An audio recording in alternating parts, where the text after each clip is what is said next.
देखिए, दो बात लड़कियों का ध्यान से सुनिएगा। ये ना एक नंबर के गधे होते हैं, लड़के सब गधे होते हैं। और फिर क्या कहेगी, हम लड़कों से कम है क्या? अरे भाई, कहना क्या चाहती हो? मतलब तुम भी गधे हो? अबे साले।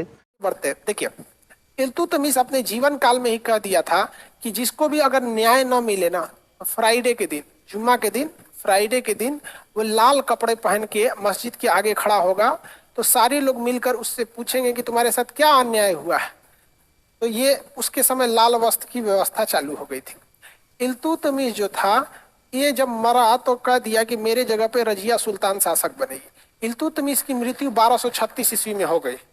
इल्तुतमिश की मृत्यु 1236 ईस्वी में हो गई, लेकिन इसकी मृत्यु के बाद राजा बन गया 1236 में ससुरा रुकनुद्दीन। लेकिन रुकनुद्दीन जब राजा बना तो रजिया सुल्तान क्या कहनी, लाल वस्त्र पहन ली। क्या कही? लाल वस्त्र पहनकर कहाँ चली गई? मस्जिद के सामने।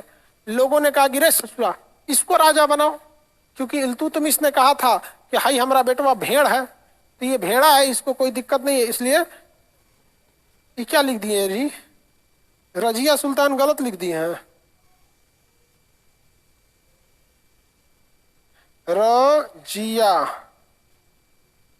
रजिया सुल्तान। तो ये लाल वस्त्र पहन ली और इसको न्याय मिला। लोगों ने इसे क्या कर दिया, प्रेशर बनाया। तो 40 तुर्क सरदारों ने मजबूरी में किसे बना दिया? राजा रजिया को।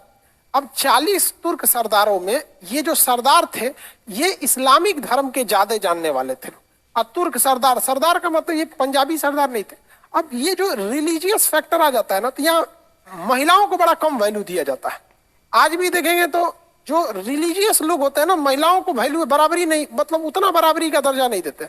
इस्लाम में बहुत कम दर्जा दिया गया था। तो इसने कहा कि भैया ये महिला है, ये राजा कैसे रहेगी?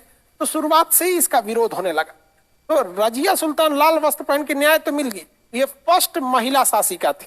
ये दिल्ली सल्तनत की और गुलाम वंश दोनों की ये पहली महिला शासिका थी। और ये पुरुषों की भांति बड़े से टोपी पहनती थी, और जो अरब देशों वाला ड्रेस होता है ना, देखते होंगे, तोप बोलते हैं उसको, जो ऊपर से नीचे तक पहने रहते हैं, वो मर्दों की तरफ पहन के आती थी, तलवार रखती थी और दरबार आयोजन करती थी। जिस तरह से मेल राजा रहता है उस तरह से। इसका कहने का मतलब था, राजा एक पद का नाम है, इस पे लड़का बैठे या लड़की बैठे इससे फर्क नहीं पड़ता है। लेकिन इसको अंदर ही अंदर 40 तुर्क सरदार जो थे वो लेकिन शौक मुझे कुछ और पसंद नहीं करते थे। जिसका एक और रीजन था, लड़की भी सोचा सभी लड़कवा को ज्यादा वैल्यू नहीं देती है।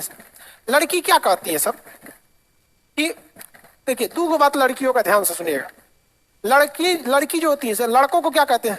लड़के ना एक नंबर के गधे होते हैं। लड़के सब गधे होते हैं। और फिर क्या कहेगी, हम लड़कों से कम है क्या? बहुत मनुष्य लग रहे हो, मत करो रन क्या?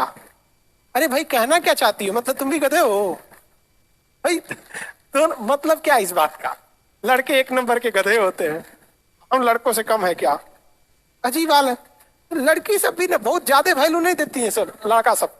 और अगर जॉब हो जाएगा, बड़े पोस्ट पे बैठ जाएंगे तो लड़का को तो अजीब देखेंगे sir. Oh my God man, oh my God man है, आदमी। प्यारी समझ गई।